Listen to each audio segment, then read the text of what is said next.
Hey, good morning. It is time for Right Time Radio.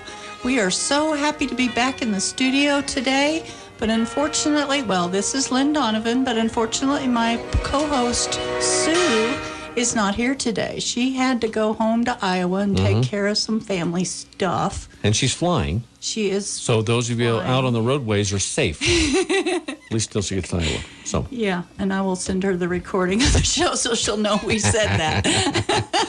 She'll enjoy it. It'll bring a smile to her face. It will. Yeah. She misses your taunting her. Oh, I'm sure. This isn't like a bad cold, probably. Yeah, probably about like that. That's all right. But anyway, we're all praying for good weather for her to get there safely and get everything done she needs to get done and get back safely. So. Yeah. But she'll keep me posted, and if I have more news to give you next week, I will let you know. Maybe she'll be back next week. We can ask her how it went. There we go. In our studio, we also have a very good friend of ours that is a local author, and his name is Bob Rundell. Good morning. Good morning. And Bob's also kind of a semi-neighbor of mine. He is. Isn't that weird? Everybody lives by Everybody you. Small town. Small town. You must have bought in the right place. Yeah. I did anyway. Yes, you Maybe did. I'm missing out. Maybe I need to be an author. That we have. We're in the right place. I'm not sure she is. Well, that's probably true. Yeah. Go with that. Well, like I said, I'm up on the hill. I get to overlook everyone. Yeah. It is pretty up there. Well, just as long as you wave, just as long as you use all your fingers, I'm okay. Yeah, exactly. All right. Not just the one. No, not just the one. Well, listen, Bob Rundell was born and raised in Colorado, Howard and Salida, but he now lives in Canyon City. He graduated from Salida High and he entered the Army, became a paratrooper with the 101st Airborne, returned home, went to St. Louis to work for General Motors. He was an inspector on the Corvette line. That would have been a fun job. Yeah, buddy. I need to test drive this one. Yeah, and he met and married his wife, whom I've met, and she's a very sweet woman. She is. At least she was very sweet puts up to with me. Now I know why he's driving the truck he's driving. Yes. He's a GM fan. Yes. It's all right. I'm okay I with that. understand that. I used to sell for GM, actually. No, but it's not about me. Or you. No. Okay. He moved back to Colorado, then to Canyon City, and had an insurance real estate office. Then he left to attend Bible college, spent 30 years in the ministry. He retired, took over an insurance office in Canyon, retired, and started writing at the age of 71. But he's really only 34. That's right. Okay. Yeah, it's guerrilla math. Don't worry about it. That's a new math. It is new math, Yeah. which I can't even help my grandsons in second grade with their math. I keep looking at it and going, when they start putting letters in it. They're getting them ready for algebra. Yeah. Okay. He has 42 books published and more on the way. He has a new series that will release in May of this year, and we'll talk about that in a minute. And he's been putting out about one book a month for a year, bringing his total, like we said, to 42.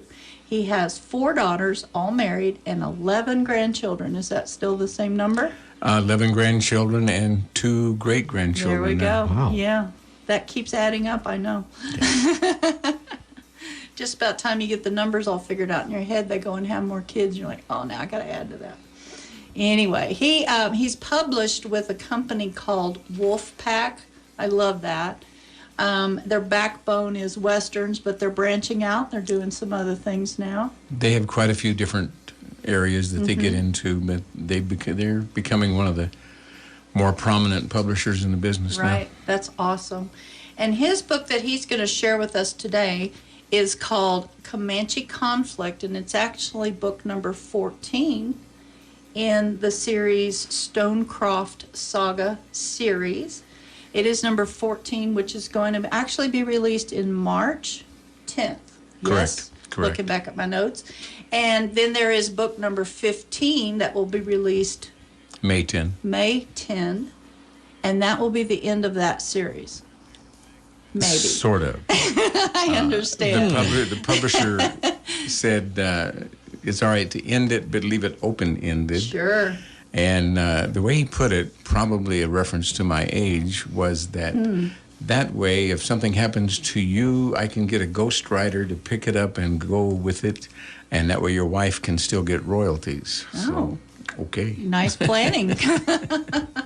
All right, but then he's going to start a new series, and that one's called The Plainsman Parables, and book number 1 in that one is going to come out May of this year. May or June, yeah. So don't be sad that this series is ending because another one is starting. Yes. Now, this Plainsman Parables, can you give us kind of an overview of what that one's? It will be set right about the beginning of the Civil War, Okay. but it's not a war story. Right. It starts back there, but then the primary character, Reuben Grundy, will be traveling west, and it'll be a different Wild West because it's at the change of time. A lot of settlers have gone out and the towns are springing up, but the Indians are still active, and so it'll be kind of the beginning of what often referred to as the Old West. Right.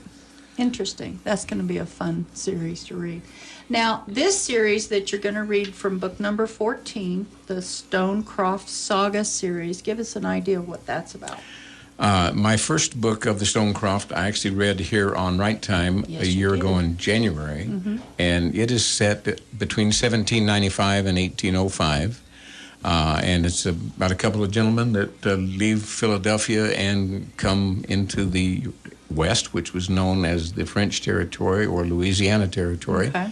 and do a little bit exploring and discovering and getting acquainted with the various Indian tribes. And they also find wives and so on and everything else that follows that. Offspring. Yes. And the book this morning is towards the end of that time when they Yeah. have the wives and they have children, but they're still involved. It actually is set, this particular book is when they've come to the Arkansas River Valley. Okay. And their cabin that they build is up by Mount Princeton. Nice. So this setting is in this particular valley Right. of the This Arkansas River. area. That is awesome. I am so excited to hear. He's going to read an excerpt of today. He's going to read an excerpt of his book today. But first, I think we ought to just go ahead and break for commercial, and then that way we won't be stopping him and, Okay. 7 words in. So right after this, we're going to listen to an excerpt of Comanche Conflict, and we're going to start with chapter 1, and he's going to read it himself after this.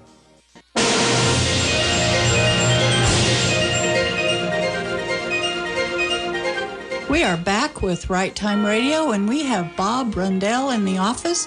I always say that, Well, don't I? technically, it's an office. It is an office. It's a studio, too. It's a studio all my office. years of being in the office myself as a Yeah. secretary and all that stuff. Anyway, it's not about me. I keep forgetting that. It's about Bob. It is about Bob, Yeah. and we like having Bob in our office. Bob, before we let you start reading, tell us where all we can get this book, because I know people are going to want it. The main source is Amazon, the ebooks, Kindle reader from Amazon, and paperback as well. Okay. And then any bookstore can get it. If they don't have it in stock, they can get it. They have the access Barnes to and it. Noble or Yeah. any of those. Okay. Goodreads, many different places. They're available just about anywhere. Right. That's so neat. And it's audio too, right? Audio. Available And in audio. my publishers also started a new international division. Cool. And the first 3 have been translated into German and will is so be available in Wow. Central Europe. Yeah. And they are available on the audiobook where you can get it from Audible. And those of you that don't have Audible, they usually have a 30-day free trial. And you can get 2 or 3 free books to give it True. a shot. And That is they true. are available there. Yeah. And of course, if you're a KU reader, then you could get it. That's Kindle Unlimited, and you can get it for a fee each month, and then you can basically read for free, which is awesome too. There are many used Kindle Unlimited. They are always available on that. And probably the bulk of the readers actually do it on Kindle Unlimited. Yeah. And yeah. it Awesome. works out real well. That is so cool. Okay, so now that we've told you everything about what it's about, let's listen to what it's about. Take it away, Bob. Chapter 1, Hunt.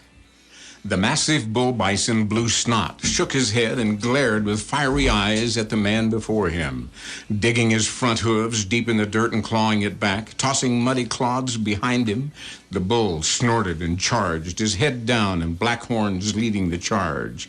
The frantic man, struggling to reload his Lancaster flintlock rifle, looked at the charging beast with wide eyes that showed fear, but he could not move. His horse had fallen, trapping his leg underneath, and Ezra kicked and pulled as he fought with his rifle. The dusty, thick mat of the bull's big head smashed into the shoulder of Ezra, the horn snagging his buckskins, and the impact of the almost 2-ton beast jerked Ezra's leg free. But the bull bellowed and lifted his head and tossed Ezra tumbling in the air over his back. An arrow drove into the thick brown chest, and the bull stumbled over the downed horse, fell to his shoulder, and scrambled back to his feet, turning and searching for his adversary. Another arrow whispered and skewered the massive beast in the base of his neck, but the great buffalo shook his head and looked for his new target. Gabe was astride his big black Andalusian stallion, Ebony, guiding him with his knees as he knocked another arrow. The stallion and bull stood 40 yards apart, both snorting steam and snot, staring at one another with the challenge of the ancients. Ebony reared high, pawing the sky with his hooves, as Gabe grasped a handful of mane to keep his seat. When the stallion's hooves hit the ground, he lunged forward, charging the monstrous master of the plains, who lowered his head and leaped into his charge. The ground thundered with the anticipated clash. But the rider aboard the stallion urged his mount to a quick slash to the side, allowing the bull space to pass by. The big beast could not maneuver as quickly or adroitly as the stallion and the bull. With head lowered, anticipating the contact, the stallion easily sidestepped, and Gabe let fly the arrow that drove into the lower chest of the beast, burying itself to the fletching. With the feathers of 5 arrows fluttering in the breeze, the huge bull appeared as if decorated for battle.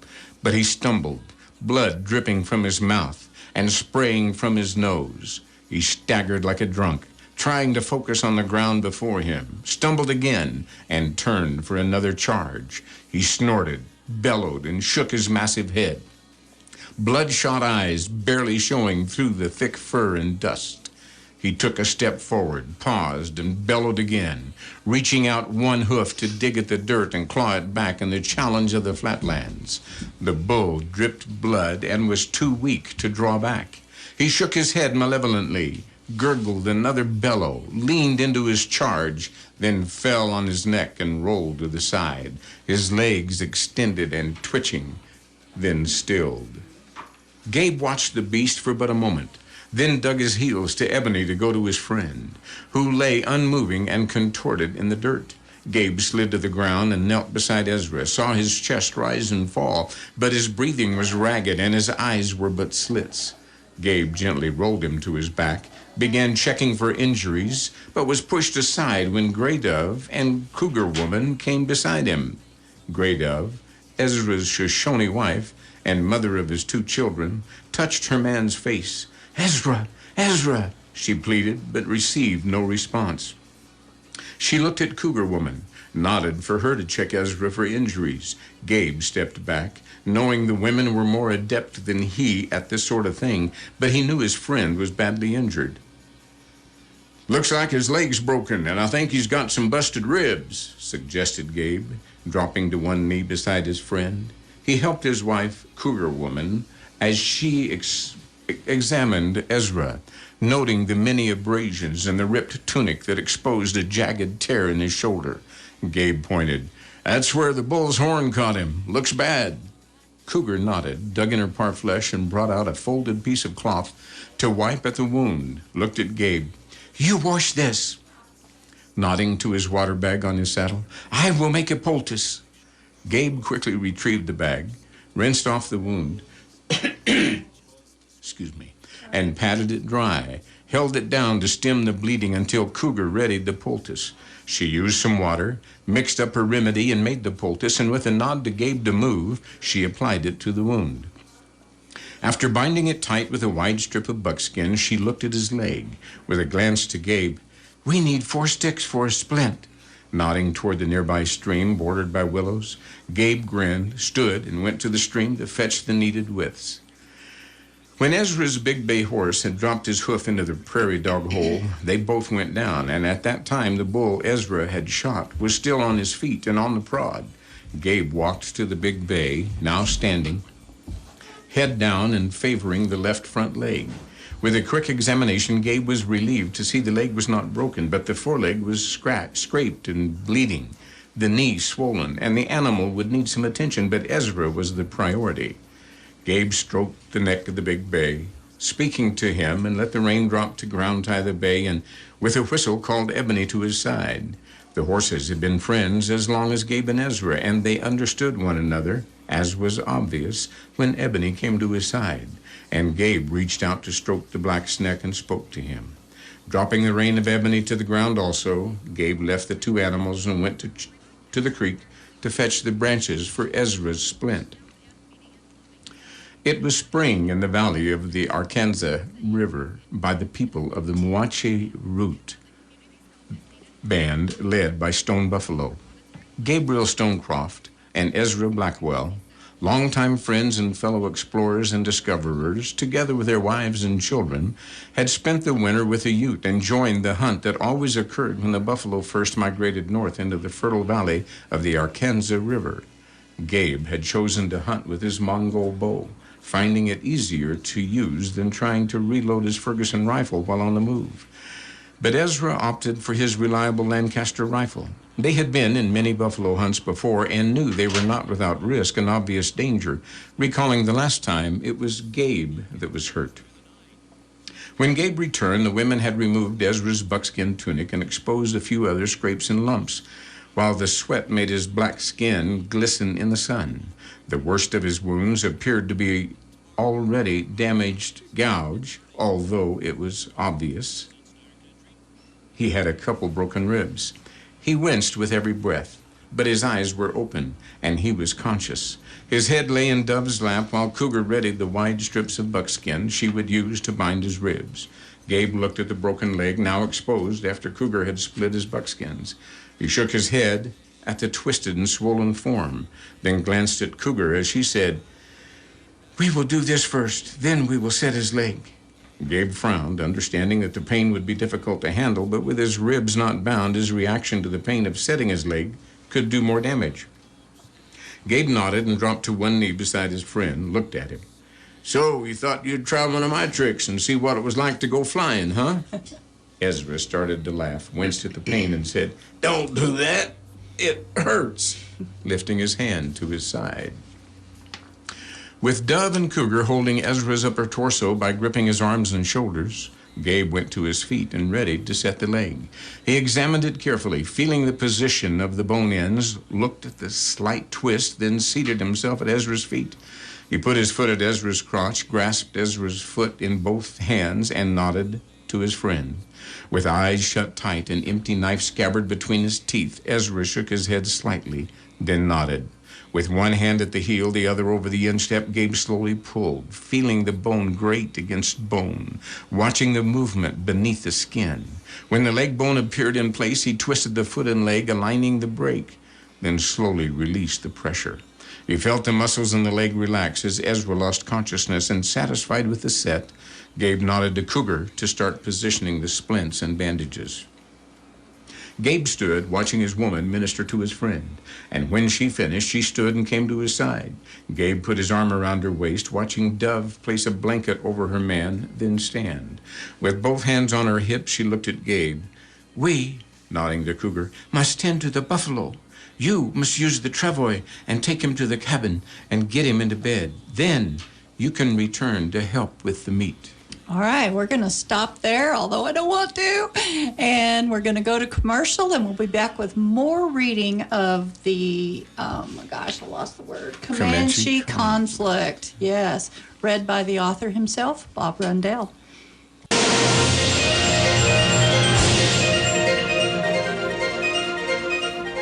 We are back with Right Time Radio, and we are listening to Bob Rundell read an excerpt from his 14th book in the Stonecroft Saga series. And the name of this book is Comanche conflict. So go ahead, Bob, read us some more. It was the way of the Plains Indians for the women to do the butchering of the animals. They would join the women of the village in the work, skinning, gutting, and quartering the animals. And that was just the beginning of their labors. Once they returned to the village, they would make pemmican, jerky, and more, as well as using most of the rest of the carcass for tools and such. Very little of the carcass would go unused. Gabe whistled for Wolf, the big black wolf that had been at their side since he was a pup, when they found him in the cavern behind their cabin in the Wind River Mountains. When he trotted to Gabe, blood showed at his jowls where he had been feasting on the offal of the kills. Gabe glanced to the sky to see several turkey buzzards circling the feast below, and a quick glance showed the coyotes, badgers, crows, ravens, and magpies had cast aside their caution and joined in the feast of the gut piles. It was the way of the wilderness that he had grown to love. He grinned as he remembered the time so long ago when he and Ezra had set out from Philadelphia, bounty hunters hot on their trail, and came to the western wilderness of what was then called French Louisiana. He glanced at the towering peaks of the Sawatch Range of the Rocky Mountains, smiled at the majesty, and went to fetch the big gray pack horse to drag the travois with Ezra aboard back to their cabin. They had labored long and hard last fall to build a cabin that lay in the narrow valley below the chalk cliffs at the foothills of the Sawatch Range. They chose the site when they came with a Mowache Ute to their winter encampment and were planning to camp with the people, but the cabin site was too appealing, and the thought of a hard winter in a hide lodge versus a warm cabin convinced them to build their third cabin in the mountains. It was a cozy and tight cabin that lay in the shadow of the tall bluff at the base of the foothills. With black timber and aspen abundant around them, their cabin was well sheltered from the winter winds, and with the storage cave they found in the face of the bluff, they had spent a comfortable winter. The buffalo hunt was the tradition of the people, and necessary to replenish their stores for the coming season, and would also provide meat for their trek to the summer encampment far to the north. Gabe and company had joined to help the people, planning to add to the kill and provide for many of the lodges that had no man to provide for them. The skirmish last summer with the Spanish expedition of gold hunters had taken a toll on the warriors, leaving many women and children without a man in their lodge. It was the custom of the Ute, as well as most Plains tribes, that the village always cared for their own and no one would go without. Some of those women had joined the lodge of another, becoming the second wife of a warrior, and some had found another partner to replace their lost husband, but still there were those that needed help, and it was only right that everyone, including Gabe, Ezra, and their women, would join in their efforts. After the four of them loaded Ezra on the travois, Gabe looked at the sun, now standing high in midday, glanced at the women, and said, "It'll take most of the afternoon to get to the cabin and back, providing I don't run into any difficulty. And you know what a good patient he is," nodding at Ezra with a grin. "Listen to you. After all the times you played it sick or injured, it's my turn to get a little attention," declared Ezra, groaning with the effort of talking. He grimaced at the pain in his side, reached for the blanket, and pulled it up a little. "Come on, get this thing moving. My bed's calling me." With a chuckle, Gabe swung aboard Ebony, motioned to Wolf to take the lead, and nudged Ebony to a walk, drawing the lead line of the gray taut to start on their way back to the cabin. Chapter 2, Tending. The cabin was larger than most, with 3 rooms on the ground floor, 1 for each of the couples in the main room with a fireplace and furniture. The children slept in the loft overlooking the main room. Ezra was on their bed, and Dove sat at his side. Cougar Woman and Gabe stood behind her as she removed the poultice. The wound started bleeding again, and Dove looked back at Cougar Woman. "We must sew it together. It will not heal this way." It was late the same day of the hunt, and although they worked by candlelight, the ragged-edged wound pulsed with blood flow. Cougar nodded and turned away to get her parfleche and paraphernalia for tending the wound. As a young woman, she had studied with the shaman of her people, but had chosen the way of a warrior and became the war leader of her people. But after meeting Gabe, she left the village and became his wife. Now, Dove deferred to Cougar for the stitching of the wound. Cougar sat on the edge of the bed beside Ezra, touching and examining the wound. She glanced at Gabe, nodded, and waited until Gabe had moved to the other side of Ezra to restrain the patient. Cougar cleaned the wound with a cloth, dabbing at the blood, and with needle and silk thread garnered from the trade goods of the Hudson Bay traders they encountered in the Bitterroots, she started. Gabe leaned over Ezra's torso, holding Ezra's arms above his head with both hands on his wrists, and watched as Cougar slid the needle into flesh and muscle. She was very adept and soon finished, much to the relief of Ezra, who said, "If you took another stitch, I'd probably bit my lip off. That gummit, I think I'm getting mauled by a grizzly. Wouldn't hurt worse than that did," he grumbled as he tried to sit up straight but was stayed by the pain in his side from the broken ribs. He shook his head and lay back, looked at Gabe. "Guess you're going to have to do it all by yourself, partner." "Do all of what?" asked Gabe, frowning. "You know, all them steppin' fetchets the women have up their sleeves." Gabe chuckled. "I think most of that's been done already. That long winter kept us busy with things. If we'd cleaned our rifles and pistols one more time, we'd probably wear a hole in the barrels or something." It had been a busy and long winter with snowfalls that exceeded 3 and 4 feet. They had stored up grass cuttings and more for the horses and repaired all the tack and gear throughout the long days. But when snow melted and spring brought grass and more, they had worked on the corrals and sheds and the brushworks that kept the animals in the upper meadow. Gabe stood beside the bed, his long, lanky frame overshadowing the others. He was just over 6 feet tall, broad-shouldered, deep-chested, and uncommonly strong, with a shock of blond hair over his angular face. Usually clean-shaven, he was considered a handsome man. He looked down at his longtime friend, who was more of a brother, and grinned. "I reckon I can handle it. You usually just watched anyway." Ezra shook his head, grinning, brought his arm from under the blanket to grasp the corner post to pull himself up. Gabe often described his friend as barrel-chested and strong as an ox. He was a hand shorter than Gabe, but outweighed him by 20 pounds, all muscle. His shoulders, arms, and chest rippled with deep muscles, and his friendly smile showed laughing eyes and white teeth contrasted by his dark skin. His thick, curly hair and color had earned him the name Black Buffalo, and his strength and fighting ability held true to his name. His chiseled features and bearing marked him as a confident, good-looking man with a storm just under the surface. The men had been friends since their youthful days of wild imaginations, wandering together in the woods near Philadelphia.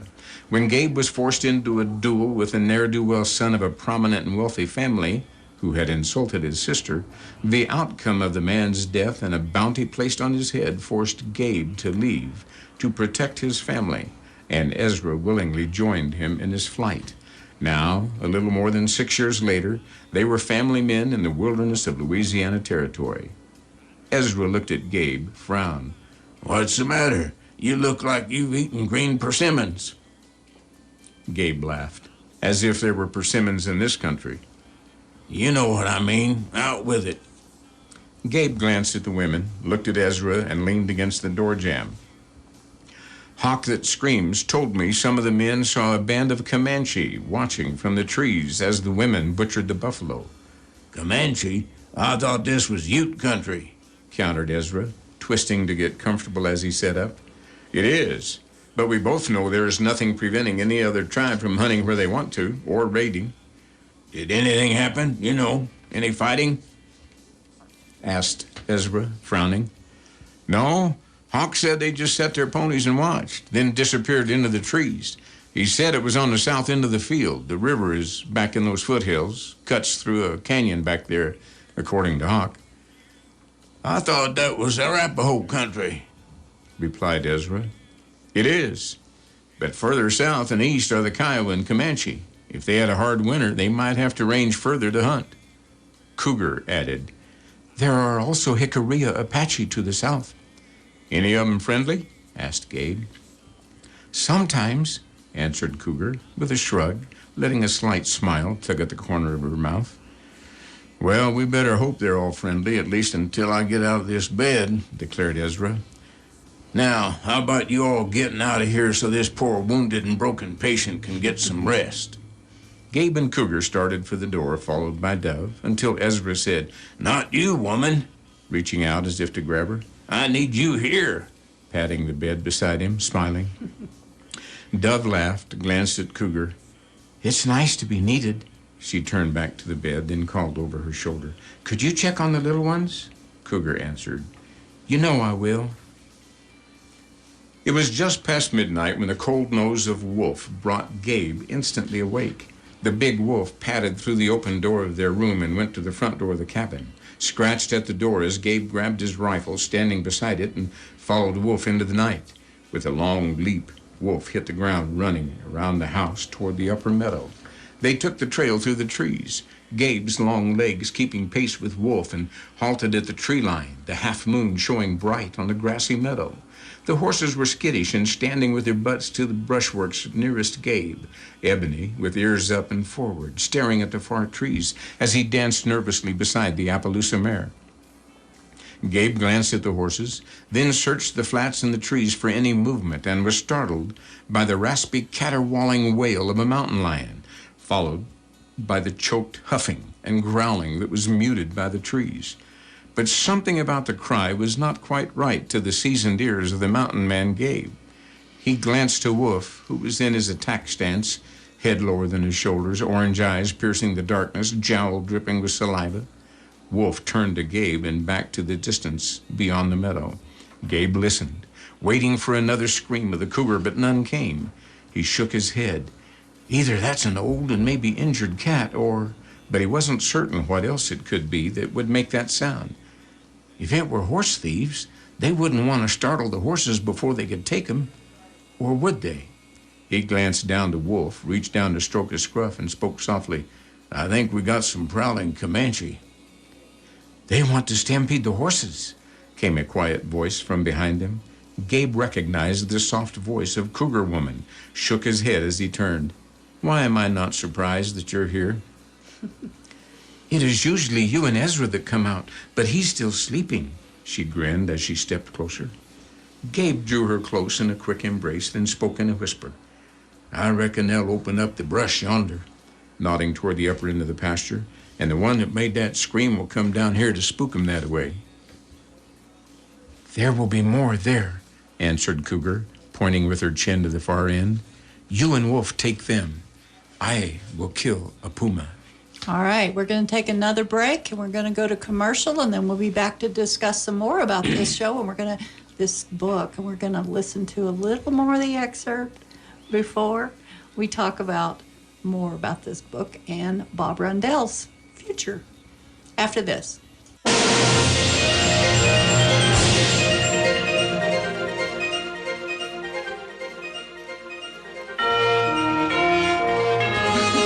There we go.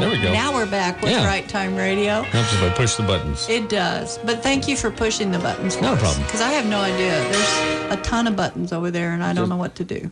It says mics. 1 through 4. So If it was any simpler, I couldn't do it. Obviously, it's simple enough. I can't do it anyway. But well, thank you for doing it for me, though. No problem. Love having you as my producer. Oh, no problem. Glad to be here. Yeah. All right. Well, we are listening to Bob Rundell reading an excerpt from his book, Comanche Conflict, which is part of the Stonecroft Saga series. And not only do you write very, very well, Bob, but you have the voice to read what you write. The drama of it is amazing. I recorded about 50 audiobooks before I started writing. So you had a little bit of experience in this area. Yeah. Well, I am thoroughly enjoying it. So I'm going to just let you go ahead. We're going to start with chapter 3, and you just go ahead and read that, and then we'll talk some more about where you can get his book and what's coming up in the future for Bob. Chapter 3, Catamount. Wolf padded through the trees, eyes accustomed to the darkness.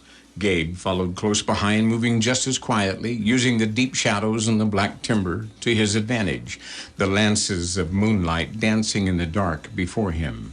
As they neared the upper end of the pasture, both stopped, listening. The movement of brush, whispered, hissed words passed between the 3 or 4 figures. Wolf dropped to his belly, a low growl rumbling, glancing back to Gabe. As the man dropped to one knee beside him, Gabe dropped a hand to Wolf's scruff, watching the shadowy forms as they pulled aside the branches and the brush that had been woven as a barrier to keep the horses from wandering into the woods, prompting them to be secured in the grassy meadow. It was obvious they planned to steal all the horses, anticipating the stampede when they came from the lower pasture to flee from the screams of the catamount. Cougar spoke softly to the horses, calming them with her presence and words, then stepped back into the trees.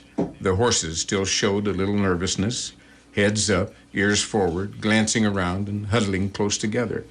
Cougar Woman expected the warrior that had mimicked the cry of the mountain lion to stealthily make his way around the pasture, using the trees and darkness to conceal his approach, and thought he might even have the hide of a cougar for the scent and even the appearance.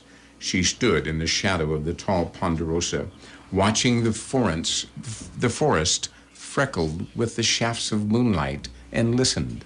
The whisper of buckskin rubbing past a low branch, the muffled crunch of dried pine needles, would not have been heard by a less seasoned warrior, but the crafty Cougar Woman knew what she heard and waited.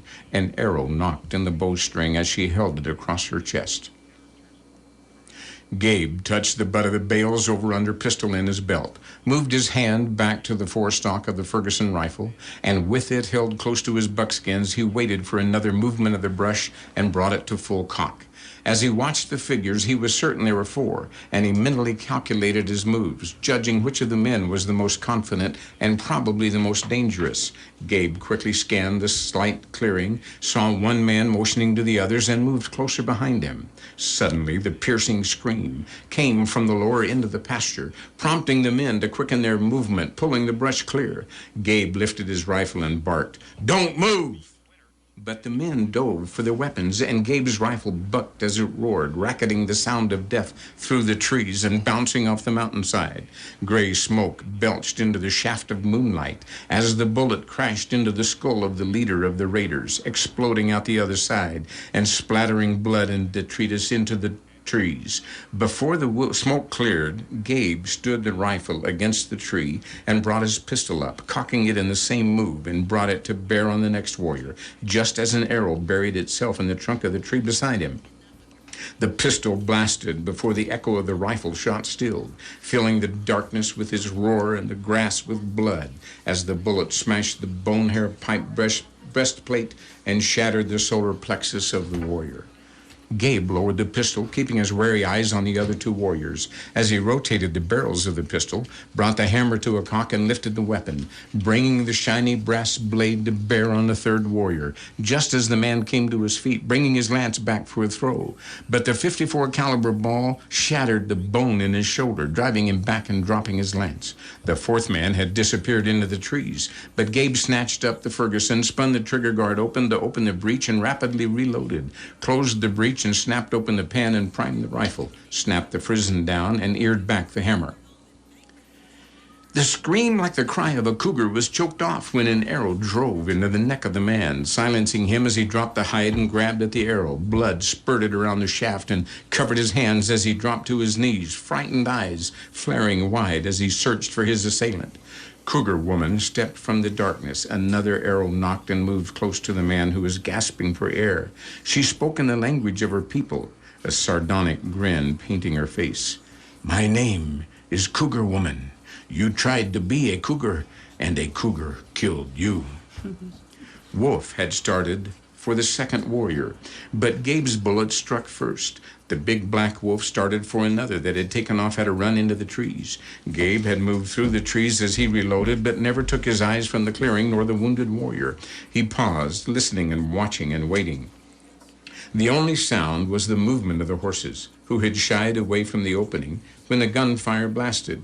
And with a glance toward the opening, Gabe slowly moved that way, wanting to keep any horse that might be more afraid of a panther than the gunfire from trying his luck at escaping.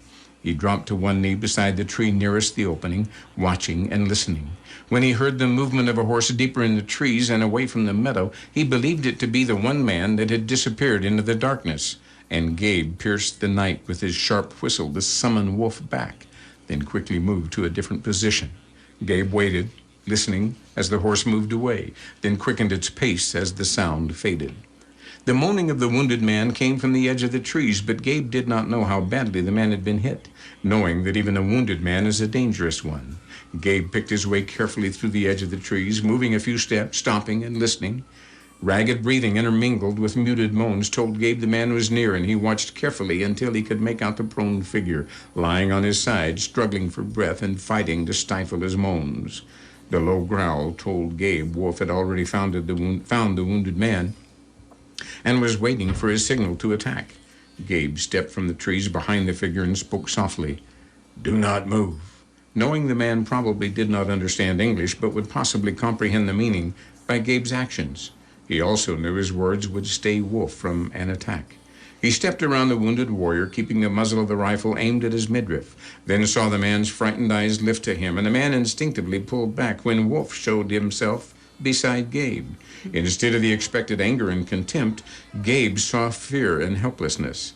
The wounded man held his hand at his shoulder, blood trickling through his fingers and pooling on the ground before him.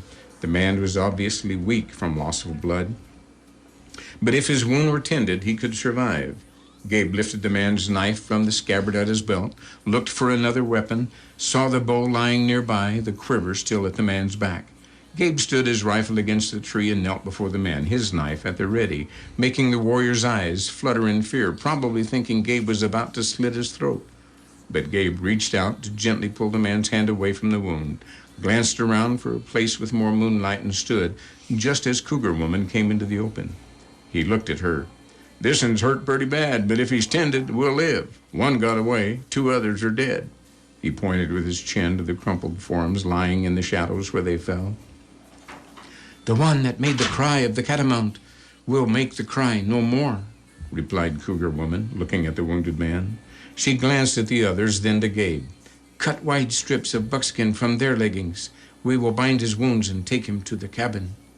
Gabe nodded, went to one of the downed warriors and cut the leggings into long, wide strips, returned to Cougar as she knelt beside the man, holding a quickly fashioned poultice made from the nearby arrow leaf, using the sap directly on the wound and the leaves for the poultice. When Gabe returned with the buckskin strips, she instructed him to catch one of the horses to transport the warrior and wrap the man's shoulder tightly. Gabe decided to find the horses of the warriors and soon returned, leading 4. He put 3 in the meadow, pulled the brush back across the opening, and helped Cougar lift the wounded man to the back of the 4th horse. With Cougar leading the animal and Gabe walking alongside to keep the wounded man aboard, they soon returned to the cabin.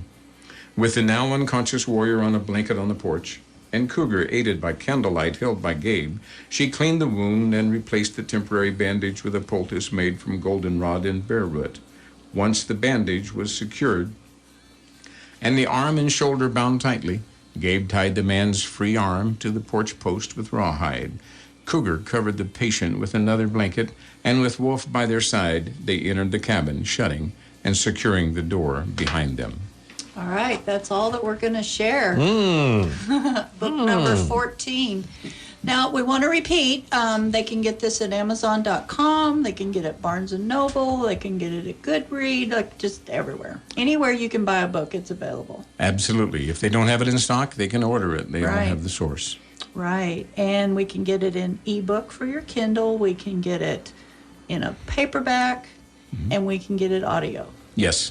And if you prefer to read it in German, you can get it in German. Or we can get it in German. We should do that sometime. Ja, sprechen Sie Deutsch. Yeah, Volkswagen. Yeah. That's about it. Okay. Kindergarten. That's it. That's all I got. I think it's fascinating that there is a community of German-speaking people who enjoy Westerns from the United States. Surprisingly, it's one of the biggest markets for Westerns and actually American journalism overall. It's I was thinking it would probably be a Spanish-speaking country, more so, but German is widespread in Central Europe, and it is the largest market. That's fascinating. That would be so cool. All right. Tay, you had a word of wisdom earlier. Do you want to share that? Well, I about lost it now. fishing? Well, you don't remember it? Let's see if I remember it. I think a you study can. shows that people who fish catch more people than Catch more fish than fish. people that don't. Yeah. Yeah, See? so- They usually And- catch more people too on the backswing. Yeah. Well, I don't fish. I've never done that, but I've caught a lot of trees Well, I've done that too. I've when I done, was fishing. done lake fishing and river fishing. That's what they call wood bass. Yes, I have caught wood bass. Lots of those out there. Yes. Yeah. Well, Yeah. I love your words of wisdom. Oh, thank you. Yeah. I don't. It just Facebook is wonderful. I It know, just comes isn't it up with some very wonderful? unique stuff Yes, sometimes. trivia. Yeah. Bob, we've got enough time. I want to ask you: do you have history in your background, or did you have to do a lot of research, or is this just something that was, that you enjoyed learning about? A little bit of both. As a child, my dad would take us on Sunday afternoon drives. That was before TV. I understand. And he was an avid history buff and would Okay. tell us about things that had taken place in the area. And growing up in the Salida area, there's a lot of history there. Right. And the Ute Trail, for example, comes through there and up through the hills to the Springs area. So he always told a lot about the history, and I picked up from that and just being around the area. And with a Western influence or ranching background, we have an interest in those things as well. So it just kind of fit naturally. Yeah. Well, it sounds like you knew it because you lived it. So you obviously, it's in your heart. Every place that I've written about, I have been there. Yes. And but there is a lot of research to get the events of the time. Yeah. The accurate. exact events. Yeah. Correct. Well, it's very well done. I love hearing you read your own work, and I love reading your work. So thank you very much for being on the show today. Thank you for allowing me to be here. I appreciate the Yes. opportunity. We'll have you back when you have a new publication. Okay. Yeah, we can do that. Yeah, we should. Well, that's up After- to you. Yeah, after May. I when just he push. gets I'm his- just here to push buttons. That's I know, all. but you do. Which a I very do good really job. well sometimes. You do. You're amazing. Yeah. Well, Sue, we miss you. If you hear this, we hope you're having a good flight to Iowa and everything goes well for you there. Yeah. Sounds good. About all we got today. So About all we thank got. you for tuning in to Right Time Radio. We'll see you next Wednesday at 9 o'clock.